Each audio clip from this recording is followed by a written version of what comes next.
My name is Camilla Harper, and for a long time I believed this was all I ever wanted. I worked hard, studied for years, and left home to follow a dream that felt so clear. I still remember the moment clearly.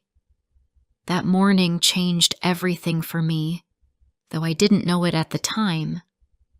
I stood outside the tall hotel, holding my bag and my breath. It was my first day at work, and I felt a mix of fear and excitement. The air in Amsterdam was cool that morning, and the sky looked gray, but I did not care. I had studied cookery for 6 years. This job in this hotel was my dream. I had worked hard, passed every exam, and now I was ready to cook for real guests. I smiled as I walked through the glass doors. The kitchen was already full of noise. People were moving fast, carrying trays, cutting vegetables, boiling water. The head chef, a tall woman with sharp eyes, welcomed me with a quick nod and pointed me to my station. I was the junior cook. My job was to prepare vegetables, make sauces, and learn fast. I said hello to the others and put on my apron. Everything felt new, but I liked the speed, the smells, and the heat. It felt like home. My name is Camilla Harper. I came to Amsterdam from a small town in England. I left my family, my friends, and everything I knew to follow my dream. I wanted to be a chef in a big city, in a big hotel, cooking for important people. At least, that's what I thought I wanted. When I was in college, I used to imagine myself in a white coat, standing in a busy kitchen, shouting out orders, creating beautiful plates of food. And now, I was finally there. The first few weeks were hard. I made mistakes. I cut my finger once. I overcooked the potatoes another time. The head chef didn't shout, but she didn't smile either. She only looked at me for a second before moving on. At night I was tired. My legs hurt. My hands were red from washing and chopping all day. But every morning, I woke up early, ready to go again. I wanted to learn. I wanted to prove that I could do it. One evening, after work, I sat in my small room. I was too tired to cook, so I made a sandwich and looked out of the window. The city lights were beautiful. Trams passed below, and people walked fast, holding umbrellas. I watched them and felt a strange feeling in my chest. I missed home. I missed my mother's tea, my little brother's loud laugh, and the quiet kitchen at home. But I told myself this was part of growing up. Everyone feels lonely sometimes. I would get used to it. Days turned into weeks. Weeks became months. I got faster in the kitchen. The head chef started trusting me with more tasks. I was allowed to help with the meat dishes. One day, she even let me decorate the dessert plate. I was proud. I took a photo and sent it to my family. They were happy for me, but I could feel that they also missed me. My mother said, "Come home soon," but I smiled and said, "Not yet." The kitchen became my world. I worked 6 days a week. I didn't have many friends in the city. Sometimes I spoke to the waitress, Marika, during short breaks. She was kind and always tired, too. We talked about the weather, about guests, about coffee. It wasn't deep conversation, but it was something. On Sundays, my one day off, I tried to walk around the city. I visited markets, bought bread, watched boats in the canals. But I always felt like a visitor. I didn't feel like I belonged. One Sunday, it rained all day. I stayed in and cleaned my room. I found my old recipe book from college. I opened it and saw my handwriting, my notes, my drawings, my small dreams. There was a recipe I had written during my second year. It was called Mum's Chicken Soup. I smiled and felt a soft pain in my chest. That night, I cooked it in my small kitchen. The smell filled the room and reminded me of home. I sat down and ate slowly. I didn't cry, but my heart felt heavy. Things changed at work in the 3rd month. A new cook arrived. His name was Thomas. He was older than me and more experienced. He had worked in France, Germany, and Spain. He moved like he knew everything. At first, I felt small next to him. He was fast, confident, and always joked with the team. But after a few days, he started helping me. He showed me how to cut faster, how to mix sauces with more flavor. I listened carefully. He never made me feel stupid. One afternoon, the head chef asked me and Thomas to prepare the lunch for a special guest. It was an important businesswoman from the UK.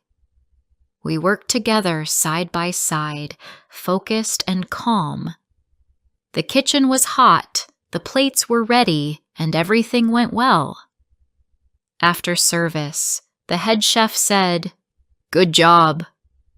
It was the first time I saw her smile. I felt proud again. Thomas and I started talking more. During breaks, we shared stories. He told me about his time in Barcelona. I told him about my town, about my college, about why I came here. He said I was brave. I laughed and said, "Or crazy." He smiled and said, "Both, maybe." It felt good to talk to someone who understood the kitchen life, the long hours, the tired legs, the pressure to be perfect. We didn't become close, not yet, but there was a feeling of comfort. Still, something inside me started to change. I couldn't explain it at first. I still worked hard. I still learned new things, but the excitement started to fade. I didn't wake up with the same energy. The noise in the kitchen, the shouting, the rush. It didn't feel like magic anymore. It felt like work. I began to ask myself, is this really what I want for the rest of my life? One night, after a long shift, I walked home in the rain. I didn't have an umbrella and my shoes were wet. I stopped by a small bakery that was still open. The woman behind the counter gave me a warm smile. I bought a piece of cake and sat at the window. People passed by with dry jackets and happy faces.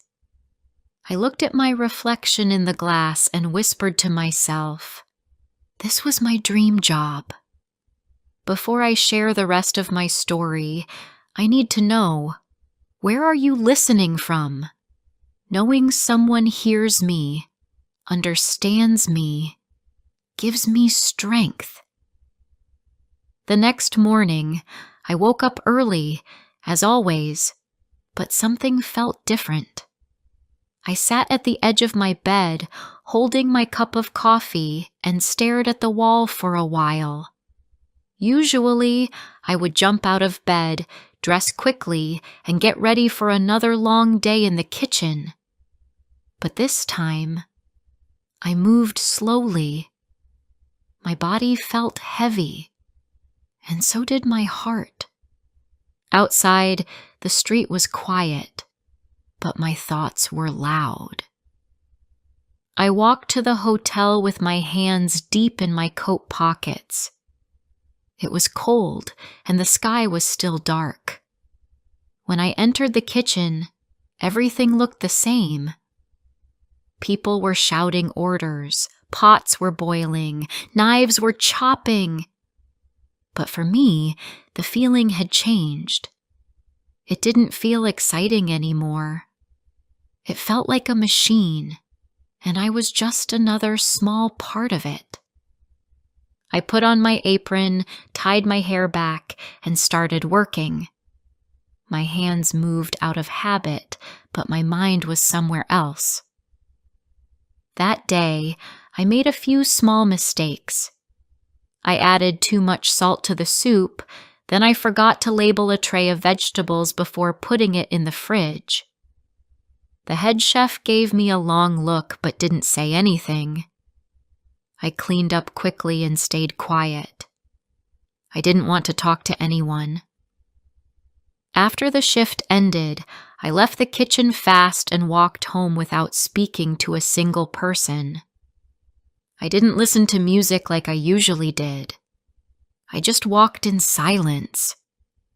Later that week, Thomas asked me to join a few others for drinks after work. "We're going to the small bar across the canal," he said. I told him I was tired. He smiled and said, "You're always tired." I laughed a little, but the words stayed with me. He was right. I was always tired. Not just in my legs or back, but deep inside. The kind of tired that sleep doesn't fix. The following Sunday, I couldn't stay inside. I needed space, air, something new. I took a train to a quiet town outside the city. I didn't know the name of the place, and I didn't have a plan.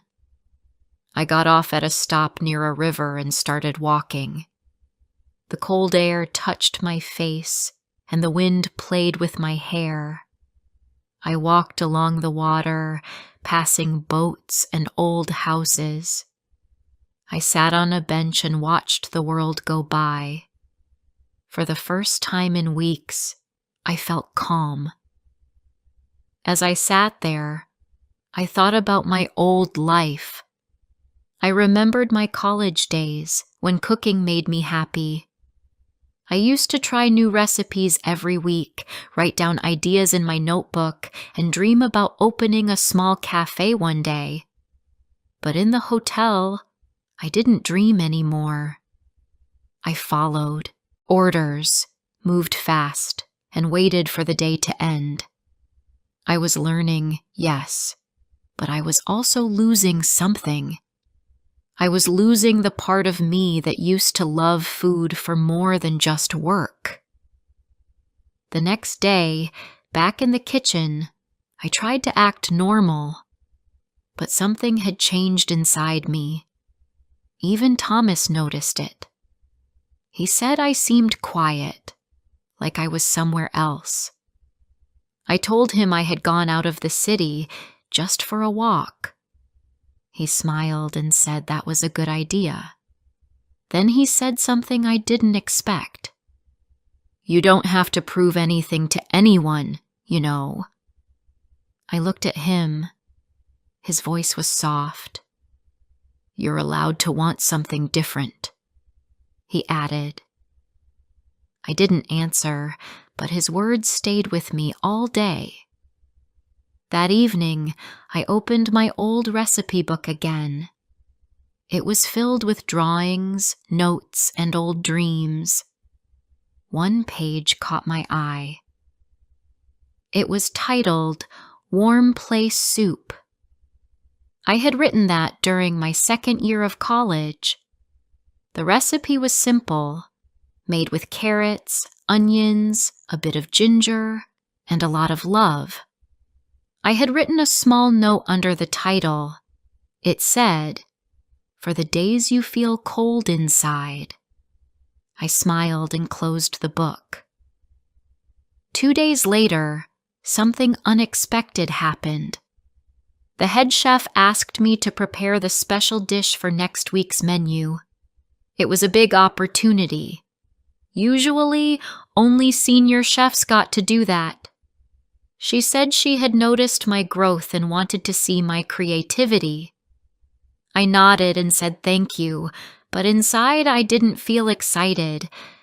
I felt nervous, even sad. This was supposed to be the kind of moment I had dreamed of, but I couldn't feel it. That night I couldn't sleep. I kept thinking, why am I not happy about this? I got out of bed, made some tea, and sat by the window. Outside, the city was quiet. I saw the soft glow of streetlights, a few people walking, and a cat running across the road. I thought about my family, my mother's kitchen, my brother's jokes, the smell of baked bread in our home. I missed it more than ever. The next morning, I called the head chef and said I needed time off. She didn't ask many questions. She just said, "Take the time you need." I packed a small bag and left the city again. This time, I stayed in a little guest house by the sea. It was quiet, warm, and full of light. I walked on the beach, read books, and even cooked for myself. I didn't follow recipes. I cooked from memory. One night, I made the warm place soup. I sat alone and ate slowly, feeling more at peace than I had in months. On the third day, I wrote a letter to myself. I wrote about what I loved, what I missed, and what I no longer wanted.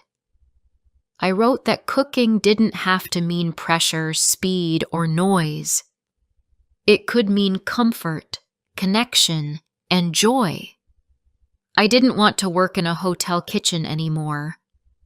I didn't want to spend years chasing someone else's idea of success. I wanted something simpler, something that felt like me. When I returned to Amsterdam, I went straight to the hotel. I found the head chef and thanked her. I told her I was leaving. She didn't seem surprised. She just said, "Good luck, Camila." I changed out of my uniform, walked through the kitchen one last time, and stepped outside. The air felt fresh. The sky was blue. And for the first time in a long while, I smiled without effort. Thomas was waiting outside. He had guessed what I was going to do. "So, what now?" he asked.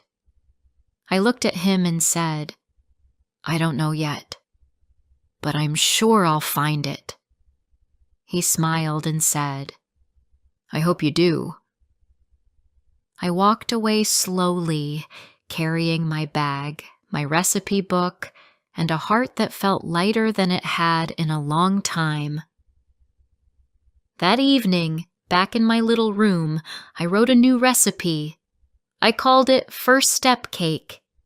It had simple ingredients: flour, eggs, sugar, and a little bit of courage. It wasn't for the hotel. It was for me. And maybe one day I would bake it for others too. 2 weeks after I left the hotel, I was still in Amsterdam, but my days looked very different. I no longer woke up early to the sound of alarms and rushing footsteps. I didn't hear shouting in the kitchen or feel the heat of 20 ovens. Instead, I started my mornings with quiet.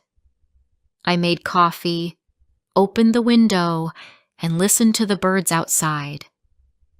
I had no job, no schedule, and for the first time in years, no pressure. At first, it felt strange. I had spent so many years moving fast, always working toward the next goal. Without that, I didn't know what to do with my time. I tried reading, going for long walks, and writing in my notebook. I cooked simple meals just for myself. But even with peace and quiet, a part of me felt lost. I kept asking the same question over and over. What now? One afternoon, I walked into a small bookshop near my street. It was the kind of place I had passed 100 times before but never entered. Inside, it was warm and smelled of paper and old wood. I picked up a book about cooking from different cultures. On the last page, there was a quote: "Food is not just for eating. It is for sharing, remembering, and healing." I read it twice. Then I sat down and read it again. It touched something inside me. That night I couldn't sleep. My thoughts were busy. I sat with my recipe book, flipping through the pages. Each one told a story of my mother's kitchen, of college meals with friends, of cold nights and warm soups. I realized I didn't miss the hotel kitchen, the noise, or the big titles. I missed the feeling of connection. Cooking had once helped me feel close to others. That was the part I wanted back. The next morning, I had an idea. I posted a small note in the shared space of my apartment building. It said, "Free home dinner, Thursday night. I cook, you eat. Come if you're hungry or just want to talk." I didn't expect anyone to show up. I was nervous. I almost took the note down, but I left it there. On Thursday evening, I cooked all afternoon. I made 3 dishes: a vegetable stew, baked bread with garlic and herbs, and a warm apple dessert. I set the table with care. I didn't have much, but I made it look nice.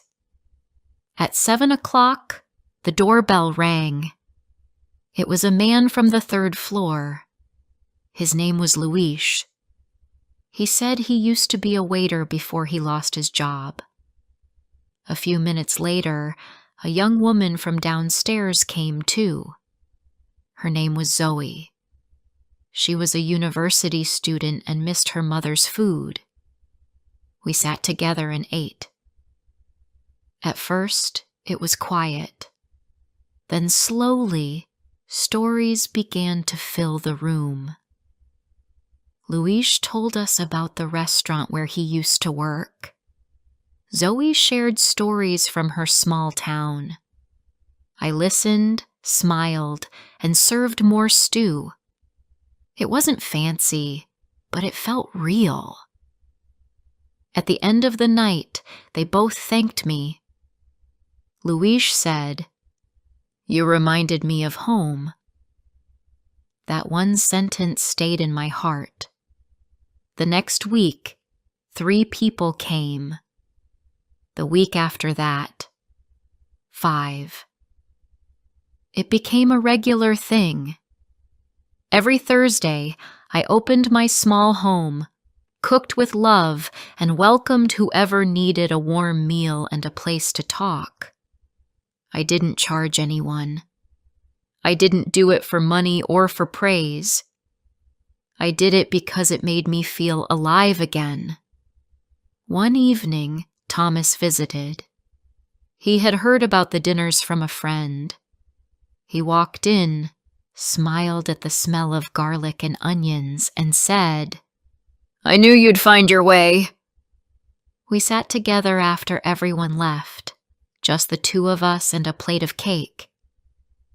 He said he was thinking about leaving the hotel too. He wanted to teach cooking, maybe start something smaller. I said, "That sounds like a better kind of dream." We laughed and talked late into the night. Over time, the Thursday dinners became more than meals. They became moments of care, of laughter, of rest. I learned about different people, their cultures, their struggles, their joys. One woman said, "This is the only place I feel seen." Another said, "I haven't eaten with someone in months." Their words reminded me why food matters. I started writing again. I wrote stories about each dinner, about the people, the recipes, and the feelings. I called the collection Meals That Matter. I didn't know what I would do with it yet, but it felt good to write. It felt like something true. My family back home was proud of me. My mother said, "You've built something special." My little brother said, "You should open a place and call it Camila's Kitchen." I smiled and said, "Maybe, one day." For now, I was happy where I was. Not in a hotel, not chasing stars or fame, but in a small room full of voices, stories, and warm food. 1 year after I left the hotel, I sat at my window with a cup of tea, watching the people walk below. The city still moved fast, but I didn't have to. I had created a small corner of peace. I had found a way to use my gift without losing myself. And I knew, deep in my heart, that this was still a dream, just not the one I had expected.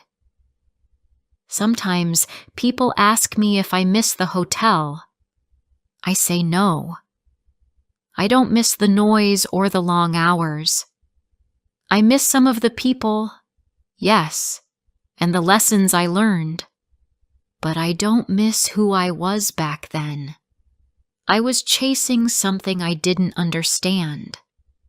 Now, I cook to connect. I cook to remember. I cook to live.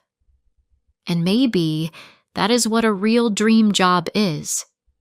Not a title, not a place, but a life that feels honest. A life that feels like your own. If you liked my story, please like, comment, and share. More simple and emotional stories are coming soon.